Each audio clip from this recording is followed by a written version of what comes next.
Hello po sa inyong lahat mga ka-crypto. Ako po si Pinoy Crypto Trader at sa video na ito ay atin pong pag-uusapan ang tungkol dito kay X-Impart, kung saan ay ayan, tapos na po ang pagmimina dito kay X-Impart, kaya naghahanda na po ito para sa isang magaganap na airdrop. Kaya yan po ang siyang ating pag-uusapan sa video na ito. Pero bago po tayo magpatuloy ay nais ko lamang po munang bigyang linaw ang aking disclaimer kung saan ang nilalaman po ng video na ito ay hindi po ito isang financial advice. For education and information purposes lamang po ang layunin nito.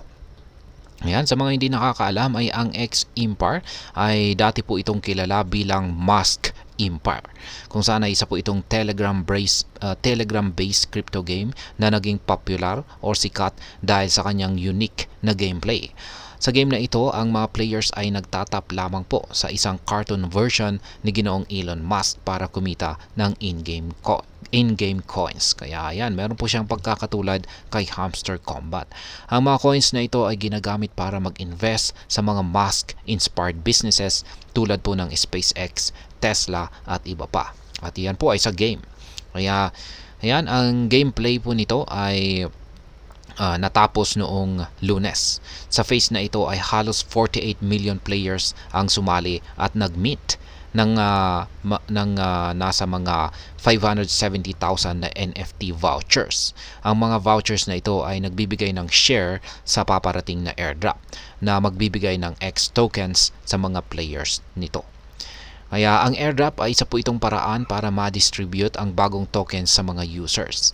Sa kaso po ng X-Impar, ang mga players na may NFT vouchers ay makakatanggap ng X tokens. Ang exact date ng X token launch sa The Open Network or TON ay hindi pa klaro. Pero ang developers ay nagsabi na ang airdrop ay in progress. Ayan, uulitin ko po. Ayon po sa mga developers, ang airdrop ay in progress at magbibigay sila ng further details sa paparating na mga araw. Kaya ayan, ngayong taon ang mga Telegram-based na tap-to-earn games ay naging sobrang popular. Ang Hamster Combat halimbawa ay nakakuha po ng 300 million players. Ang Notcoin naman ay umabot po sa kahangahangang market caps. Ang mga developers ng mga games na ito ay patuloy na nag-i-introduce ng bagong rewards at gameplay updates para mapanatili ang interest ng mga players sa mga ito. Ngayon kung ikukumpara po natin si Hamster Combat, ang X-Impar ay may mas maliit na player base. Pero ang engagement ay mataas pa rin. Ang Hamster Combat ay nagkaroon ng 300 million players habang ang X-Impar ay may 48 million na players. Pareho po silang may airdrop events pero ang Hamster Combat ay may mas malaking scale. Ang future ng X-Impar ay promising.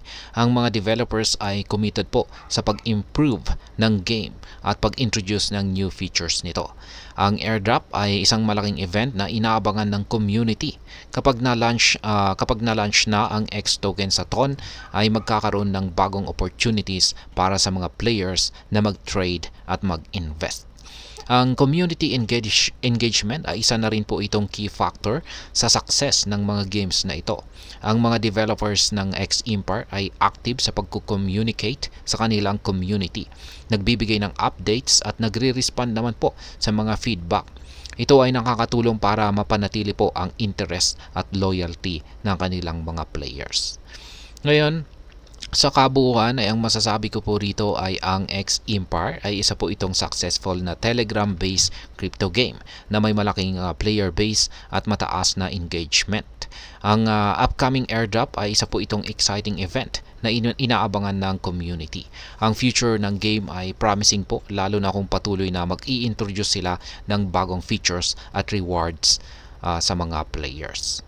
Kaya ayan, hanggang dito na lamang po tayo sa video na ito mga ka-crypto. Sana po ay inyong nagustuhan ang aking paliwanag sa video na ito. Kung inyo po itong nagustuhan, pag-click lamang po ang like button nito. Para naman po sa mga bago lamang dito, kayo po ay aking inaanyayahan para mag-subscribe. Pag-click na rin po ang bell icon nito dahil ito po ang siya magsisilbing notification nito sa mga bago kong videos na akin pong ina-upload sa aking YouTube channel na ito.